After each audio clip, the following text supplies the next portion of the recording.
बच्चों को मेरा प्यार भरा राधे राधे। बच्चों, ये चैप्टर साहित्यिक और सामान्य दोनों के लिए है। तो साहित्यिक को तो मैं पढ़ा ही रही हूँ, अगर सामान्य हिंदी के छात्राएं भी या छात्र भी इसे पढ़ना चाहें तो पढ़ सकते हैं, क्योंकि ये चैप्टर दोनों के लिए है। तो अगर आप लोग सामान्य हिंदी के छात्राओं को भी अगर ये लिंक दे देंगी तो वो भी अगर पढ़ना चाहें तो इससे पढ़ सकते हैं। पिछला वीडियो कैसा लगा, आपको समझ में आ रहा है या नहीं? आप लोग टेलीग्राम चैनल ज्वाइन करके उस पर अपने विचार अवश्य जो है हमें बताया करिए, जिससे मुझे पता चले कि आप लोगों को मेरा पढ़ाया हुआ समझ में आ भी रहा है या नहीं। अगर आ रहा है तो बहुत अच्छी बात है। चलिए आज उसी के आगे, उस दिन हमने 2 पदावली पढ़ाई थी, आज तीसरी पदावली है। संतो भाई आई ज्ञान की आंधी रे। यहाँ पर कबीर दास जी ये बताना चाहते हैं कि जब ज्ञान की प्राप्ति हो जाती है तो मोह माया पर आधारित मनुष्य के जितने भी विकार हैं, बुराइयां हैं, वो नष्ट हो जाती है और साधक को आत्मा या परमात्मा का साक्षात्कार हो जाता है। जब ज्ञान की प्राप्ति हो जाती है तो मोह अपने आप खत्म हो जाता है, माया मोह से पीछा छूट जाता है और तब उसे आत्मा और परमात्मा में कोई भेद दिखाई नहीं पड़ता है। इसी तथ्य को यहाँ पर कबीर दास जी ने झोपड़ी और आंधी के रूपक के रूप में प्रस्तुत किया है। तो कबीर दास जी कहते हैं, संतो भाई आई ज्ञान की आंधी रे। संतो माने सज्जन लोग। कबीर दास जी ज्ञान का महत्व बताते हुए कहते हैं कि हे संतो, हे साधुओं, ज्ञान की आंधी आ गई है। संतो भाई हे संतो, हे सज्जन पुरुषों, अब ज्ञान की आंधी चल पड़ी है। भ्रम की टाटी सब उड़ाड़ी, माया रहे न बांधी। फिर वो कहते हैं, जिस प्रकार जब आंधी चलती है तो आंधी आने पर जो आड़ के लिए टटिया लगाई जाती है, पर्दे लगाए जाते हैं, वो क्या होते हैं? उड़ जाते हैं। आप लोगों ने देखा ना, पहले खपाची की टटिया बनती थी, लोग उसकी आड़ लगाते थे, या घर में जो पर्दे लगे रहते हैं, जब आंधी आती है तो ये सब क्या होते हैं? उड़ जाते हैं, जब तेज़ आंधी चलती है। तो वही कबीर दास जी कहते हैं कि हे सज्जनों, हे संतों, अब ज्ञान की आंधी चल पड़ी है। जिस प्रकार आंधी के आने पर आड़ के लिए लगाई गई टटिया अर्थात पर्दे उड़ जाते हैं, उसी प्रकार भ्रम की टाटी सब उड़ाड़ी। उसी प्रकार ज्ञान उत्पन्न होने पर मेरे सारे भ्रम नष्ट हो गए हैं। भ्रम रूपी टटिया। कबीर दास जी कहते हैं, उसी प्रकार ज्ञान के आने पर, ज्ञान के प्राप्त होने पर मेरे सारे भ्रम नष्ट हो गए हैं, अर्थात अब मुझे वास्तविकता और अवास्तविकता का ज्ञान हो गया है और माया रहे न बांधी। और अब माया रूपी रस्सी भी टूट गई है, अर्थात माया के सारे बंधन नष्ट हो गए हैं। दुचिते की दोई थूनी गिरानी। दुचिते माने दुविधा, थूनी माने खंभा। कबीर दास जी कहते हैं, जैसे जब आंधी तेज चलती है तो आंधी के वेग के कारण छप्पर में लगे जो 2 खंबे हैं वो क्या हो जाते हैं? गिर जाते हैं। छप्पर देखा है ना, छप्पर जो बने होते हैं घर, तो जब तेज आंधी चलती है तो उसके वेग से जो उसके आगे 2 खंबे लगे होते हैं वो क्या हो जाते हैं? छप्पर में लगे 2 खंबे गिर जाते हैं। ठीक उसी प्रकार दुचिते की दोई थूनी गिरानी। उसी प्रकार ज्ञान की प्राप्ति के साथ मोह और आसक्ति के जो 2 खंबे थे वो भी गिर। दुचिते की दोई थूनी, थूनी माने खंबा, दोई माने 2, मोह और आसक्ति। उसी प्रकार ज्ञान की आंधी आने पर मोह और आसक्ति के दोनों खंबे गिर गए हैं और इतना ही नहीं, मोह बलिदा टूटा। और इतना ही नहीं, उस पर रखी हुई जो मोह रूपी बल्लियाँ थी वो भी टूट गई हैं। फिर से देखिए, दुचिते की दोई थूनी गिरानी, मोह बलिदा टूटा। कबीरदास जी कहते हैं कि जैसे आंधी के वेग के कारण छप्पर में लगे दोनों खंभे गिर जाते हैं, उसी प्रकार ज्ञान की प्राप्ति के साथ मोह और आसक्ति के जो स्तंभ थे वो ढह गए। इतना ही नहीं, उस पर टिकी हुई मोह रूपी शहतीर की बल्लियां भी टूट जाती हैं।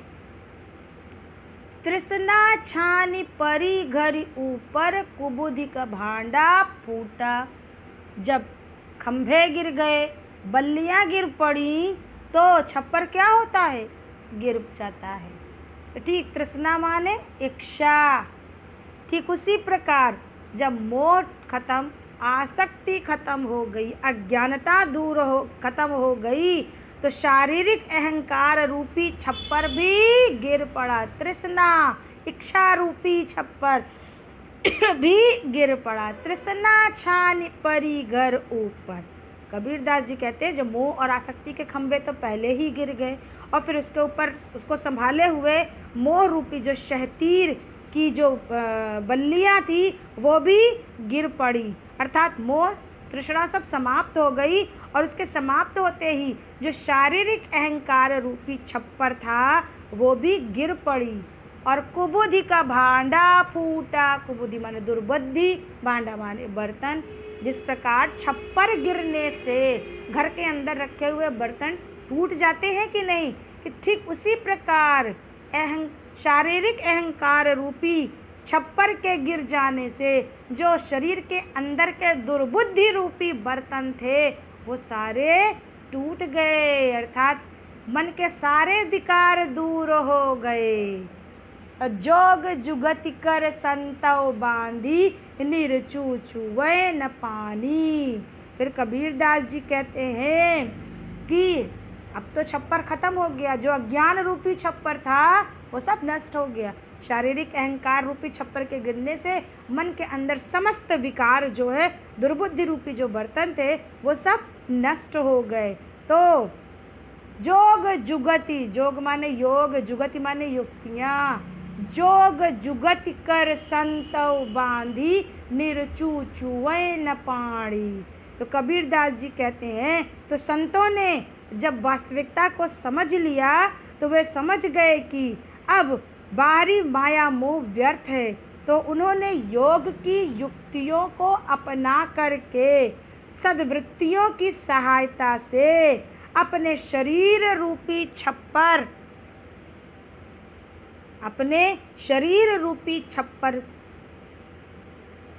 का ऐसे निर्माण किया कि निरचू चुवे न पानी, कि उसमें माया मोह रूपी एक भी बूंद पानी का प्रवेश ना हो सके।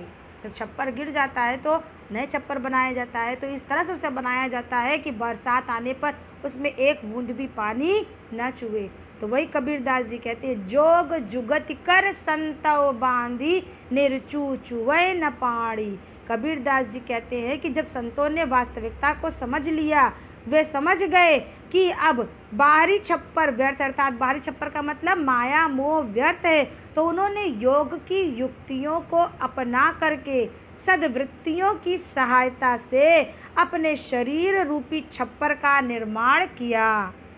और इस तरह से निर्माण किया कि उसमें एक बूंद भी माया मोह, निरचू चुवे न पानी, कि माया मोह रूपी एक बूंद भी पानी अंदर न आ सके।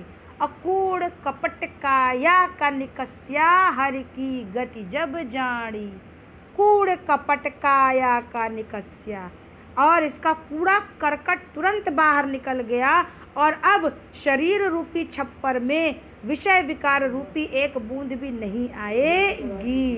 अर्थात उसकी अब संभावना नहीं रह गई। और हर की गति जब जानी, जब उन्हें ईश्वर का ज्ञान हो गया।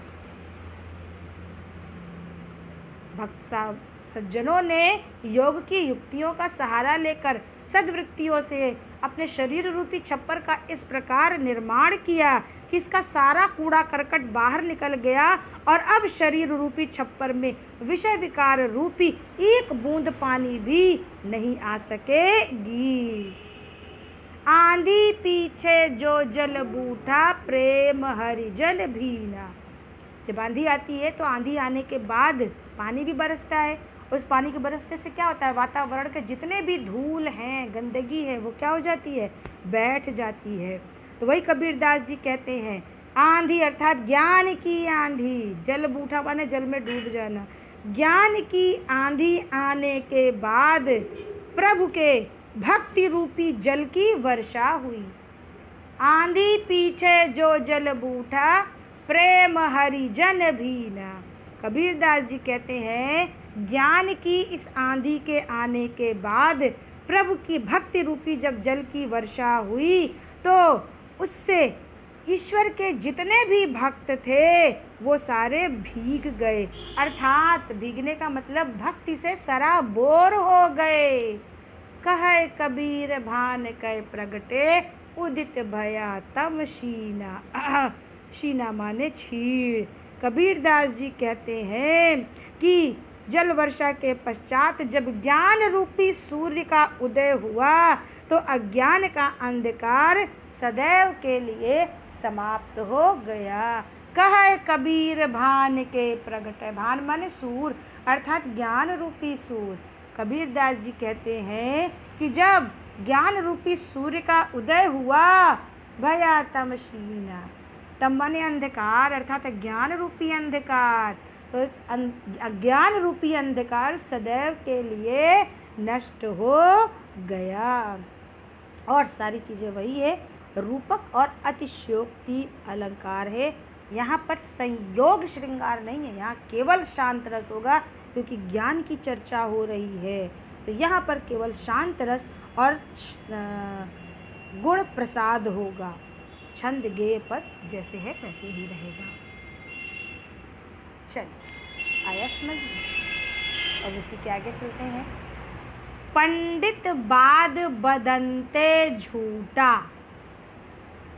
पंडित बाद, बाद माने बात या मत या ज्ञान देना, बदनते माने कहना। यहाँ पर कबीरदास जी ये बताना चाहते हैं कि ज्ञान की प्राप्ति के लिए या इस संसार में जीवन मृत्यु या आवागमन के चक्र से मुक्ति पाने के लिए केवल ईश्वर के नाम का उच्चारण ही काफ़ी नहीं है, बल्कि इसके लिए सच्चे मन से प्रभु का स्मरण करना चाहिए।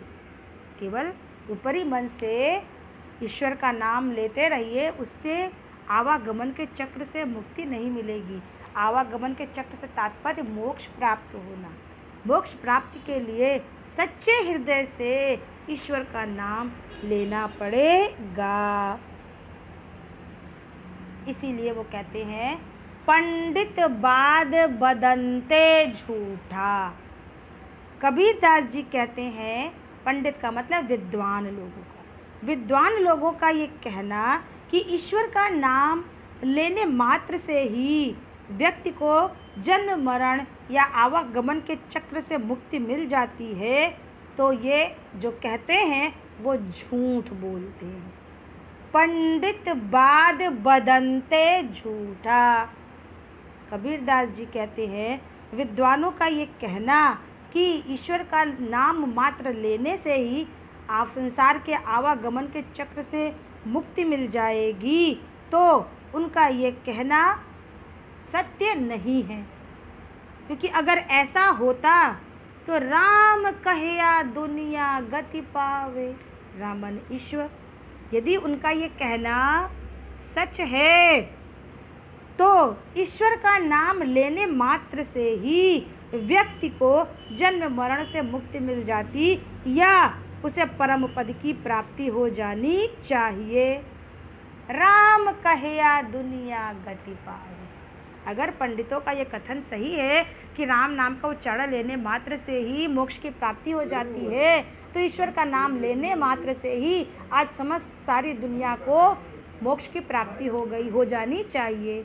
और खांड कहिया मुख मीठा, खांड माने चीनी, तो चीनी कहने से मुख को मीठा हो जाना चाहिए। पावक कहिया पावजे दाजे, पावक माने अग्नि, दाजे माने जल जाना। अग्नि कहने मात्र से ही पांव जल जाने चाहिए। और जल कही तृषा बुझाई, तृषा माने प्यास, और जल कहने मात्र से ही प्यास बुझ जानी चाहिए। पंडितों का, विद्वानों का ये कथन कि राम नाम का उच्चारण लेने मात्र से ही मोक्ष की प्राप्ति हो जाती है या संसार के आवागमन के चक्र से मुक्ति मिल जाती है, तो फिर राम कहिया दुनिया गति पावे, तो ईश्वर का नाम लेने मात्र से ही मनुष्य को मोक्ष की प्राप्ति हो जानी चाहिए। खांड कहिया मुख मीठा, चीनी कहने मात्र से ही मुख मीठा हो जाना चाहिए। पावक कहिया पाँव जे दाजे, अग्नि कहने मात्र से ही पाँव जल जाने चाहिए। और जल कही तृषा बुझाई, जल कहने मात्र से ही प्यास बुझ जानी चाहिए। अभोजन कहिया भूष जे भाजे, भूष माने भूख, भोजन कहने मात्र से ही भूख नष्ट हो जानी चाहिए। तो सब कोई तीरी जाए, तीरी माने मोक्ष। यदि ऐसा होता तो आज संसार में सभी को मोक्ष की प्राप्ति हो गई होती। तो सब कोई तीरी जाए, तो अब तक सभी लोगों को मोक्ष की प्राप्ति हो गई होती।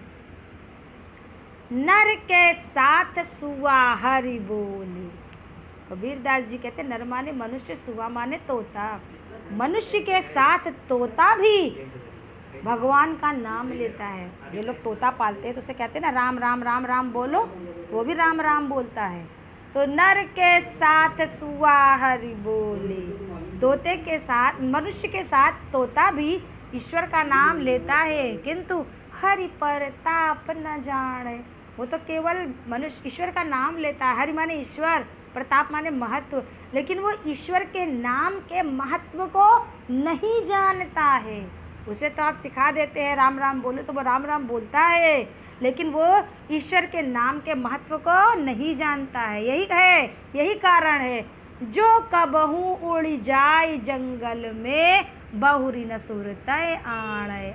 सुरतय माने याद, बहुरी माने दोबारा, आणे माने आना। यही कारण है कि जब कभी वो जंगल में उड़ जाता है तो दोबारा उसे ईश्वर का नाम याद नहीं आता है। जब तक उसे आपको अपने घर में रखते हैं, राम राम सिखाते, तब तक तो वो बोलता है।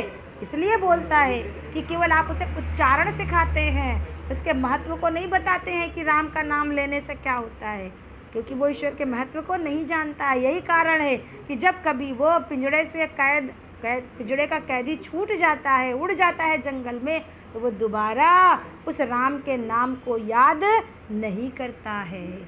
साची प्रीत विषय मायासु, हरि भगतन सुहासी। हरि भक्त माने ईश्वर के भक्त। कबीरदास जी कहते हैं कि मुझे ईश्वर के उन भक्तों के ऊपर हंसी आती है जो कि पिंजरे में बंद तोते की भांति केवल राम नाम का उच्चारण करते हैं, लेकिन वे राम के नाम के महत्व को नहीं जानते हैं। क्योंकि वो प्रेम साची प्रीत, क्योंकि वो माया मोह से प्रेम करते हैं, और वास्तव में माया मोह क्या है? विषय माने जहर के समान है, विष के समान है। तो साची प्रीत विषय मायासु, हरि भगतन सुहासी। कबीरदास जी कहते हैं कि मुझे ईश्वर के उन भक्तों के ऊपर हंसी आती है जो पिंजरे में बंद तोते की भांति केवल राम राम का उच्चारण करते हैं। वे राम के नाम का उच्चारण अपने मुख से तो अवश्य करते हैं, किंतु वे राम से सच्चा प्रेम नहीं करते हैं। विषय मायासु, वास्तव में वो सांसारिक माया मोह जो जहर के समान है, वे उससे प्रेम करते हैं। कहे कबीर प्रेम नहीं उपज्यो, बंध्यो जमीपुर जासी। जमीपुर माने यमपुरी, यमलोक। कबीरदास जी कहते हैं कि जिस व्यक्ति के मन में प्रभु के प्रति सच्चा प्रेम उत्पन्न नहीं होता, कहे कबीर प्रेम नहीं उपज्यो। कबीरदास जी कहते हैं कि जिस व्यक्ति के मन में प्रभु के प्रति सच्चा प्रेम उत्पन्न नहीं होता है, वह साधारण मनुष्य की भांति जन्म मरण से या जन्म मरण के बंधनों में बंधकर यमलोक जाता है। बंध्यो का मतलब सांसारिक माया मोह में बंध करके। जिस व्यक्ति के मन में ईश्वर के प्रति सच्चा प्रेम उत्पन्न नहीं होता है, वह साधारण मनुष्य की भांति जन्म मरण के बंधनों में बंधकर यमलोक चला जाता है और सदैव के लिए नरक के कष्ट को भोगता है। इसलिए केवल प्रभु के नाम का स्मरण मात्र ही नहीं करना चाहिए, बल्कि सच्चे मन से ईश्वर को प्राप्त रटना चाहिए, जिससे कि मनुष्य को मोक्ष की प्राप्ति हो जाए। कितना बढ़िया ज्ञान दिया है कि इस वास्तव में इस संसार में सत्य केवल ईश्वर का नाम है। यहाँ पर अनुप्रास अलंकार है और दृष्टांत माने उदाहरण दे दे करके प्रस्तुत किया गया है। तो अनुप्रास और दृष्टांत अलंकार है, रस शांत है, गुण प्रसाद है और छंद गेय पद है। तो आज के लिए बेटा इतना ही। अगर आपको मेरा वीडियो पसंद आया हो तो ढेर सारा लाइक करिए, शेयर करिए। आज के लिए सभी को मेरा प्यार भरा राधे राधे, धन्यवाद। जन गण मन अधिनायक जय हे भारत भाग्य विधाता। पंजाब सिंधु गुजरात मराठा द्राविड़ उत्कल गंगा। विंध्य हिमाचल यमुना गंगा उच्छल जलधि तरंगा। तब शुभ नामे जागे, तब शुभ आशीष मांगे। गाहे तब जय गाथा, जन गण मंगल दायक जय हे भारत भाग्य विधाता। जय हे जय हे जय हे जय जय जय जय हे।